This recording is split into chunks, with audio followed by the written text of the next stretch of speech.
So break down Tuesday for us. And please don't go on the old polls that were taken before South Carolina. Just talk about what we're looking at and what the most likely outcome on Tuesday is going to be. The one thing I have to say, and I totally hear you on this race changed, it seems like, on Saturday.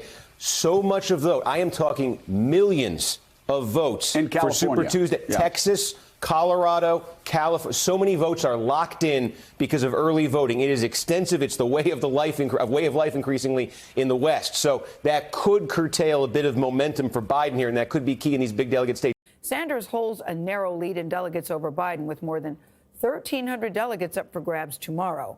Ed O'Keefe is covering campaign 2020 and joins us now to discuss. Ed, good morning to you. Why do you think Pete Buttigieg dropped out before the vote tomorrow night?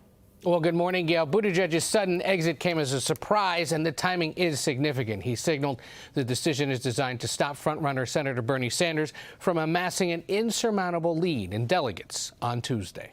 There are 1,344 delegates that are going to be up for grabs on Tuesday. 1/3 of them basically are in California. What Sanders has going for him are two things. Number one, the polls have shown him far ahead in California, doing extremely well with the Hispanic vote and getting a big chunk of that vote locked in. It's clear that Sanders is going to cross that delegate threshold in California easily. It's 15% statewide, 15% in congressional districts. It's also clear at this point that Sanders' floor of support pretty much everywhere is going to exceed 15%. You can expect in every state from California on the West Coast to Maine on the East Coast, Sanders is going to be collecting delegates. And in a race like this, that starts to count. If we want a clarifying moment on the Democratic side, I think if President Obama stepped in, we've heard that he's not a fan of Bernie Sanders as an electable candidate.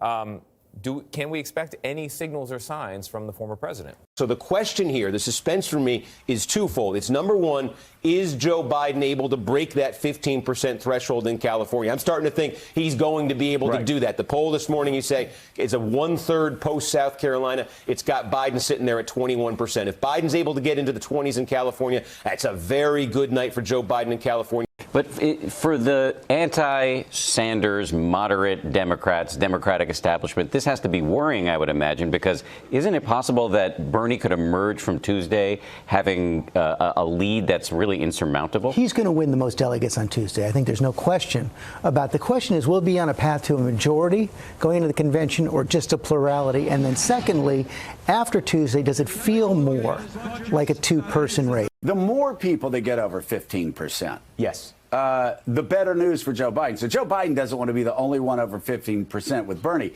He would love to see Elizabeth Warren get over 15%. Michael Bloomberg get over 15%. Like, if you had, for some reason, Elizabeth over 15, Joe over 15, Mike over 15, I mean, that really chops up the pie in a way to possibly save Biden from a 300-point loss. You know, the hurdle in front of him right now is really Mike Bloomberg.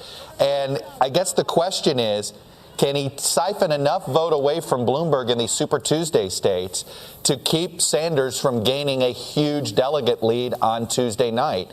And I think that's that's the game right now.